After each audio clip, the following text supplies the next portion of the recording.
Hi friends, வாங்க இன்றைக்கி kitchen வ்ளாகரில் super டேஸ்டியான க்ரீன் எக் கறி எப்படி செய்கிறதுன்னு பார்க்கலாம். இது கலர் பார்த்திங்கன்னா ரொம்ப அப்பிடைசிங்காக இருக்கும், சாப்பிட்றதுக்கும் ரொம்ப மைல்டாக நல்லாயிருக்கும். இது புலாவுக்கும் சப்பாத்திக்கும் செம்ம சைட் டிஷ் இது. இப்போ இதுக்கு என்னெல்லாம் தேவைன்னு பார்த்துடலாம். 3 மீடியம் சைஸ் வெங்காயம், 10 சின்ன வெங்காயம், கொஞ்சம் இஞ்சி, கொஞ்சம் பூண்டு, 4 பச்சை மிளகா, 5 முந்திரி, கொஞ்சமாக புதினா கொத்தமல்லியை கழுவி வச்சுருக்கேன்.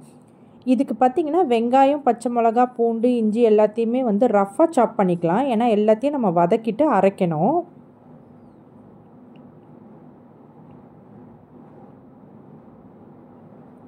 ஒரு கடாயில் 3 ஸ்பூன் எண்ணெய் விட்டுருக்கேன்.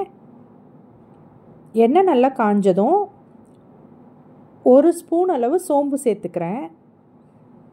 கூடவே ஒரே ஒரு பீஸ் பட்டை. இது நல்லா பொரிஞ்சு வரும்போது நம்ம கட் பண்ணி வச்சுருக்க எல்லாத்தையும் இது கூட சேர்த்துக்கணும். வெங்காயம், பச்சை மிளகா, இஞ்சி, பூண்டு, சின்ன வெங்காயம், முந்திரி எல்லாத்தையும் சேர்த்து நல்லா வதக்கணும். வெங்காயம் கலர் மாறி வரும்போது கழுவி வச்சுருக்க புதினா கொத்தமல்லியும் இது கூட சேர்த்துக்கணும். இது எல்லாத்தையும் நல்லா வதக்கி ஆற வச்சு அரைச்சிக்கணும். இப்போ நான் 3 முட்டை வேக வச்சு எடுத்துக்கிறேன்.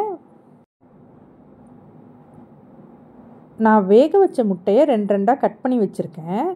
இப்போ ஒரு கடாயில் 3 ஸ்பூன் எண்ணெய் போட்டு அந்த கட் பண்ணி வச்சுருக்க முட்டையை லைட்டாக ஃப்ரை பண்ணிக்கணும்.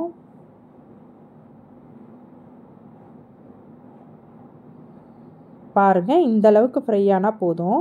இது கூட அரைச்சி வச்சுருக்க அந்த க்ரீன் கலர் மசாலா சேர்த்து தேவையான அளவு தண்ணி ஊற்றிக்கிறேன். இப்போ இது கூட தேவையான அளவு உப்பு சேர்த்து ஒரு 5 நிமிஷம் நல்லா கொதிக்க வைக்கணும்.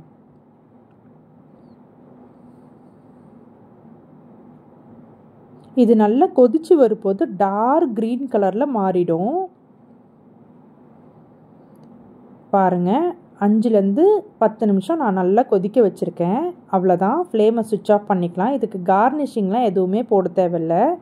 ரொம்ப டேஸ்டியாக இருக்கும். கண்டிப்பாக ட்ரை பண்ணி பாருங்கள். வேறு ஒரு ரெசிபியோடு உங்களை பார்க்குறேன். பாய்.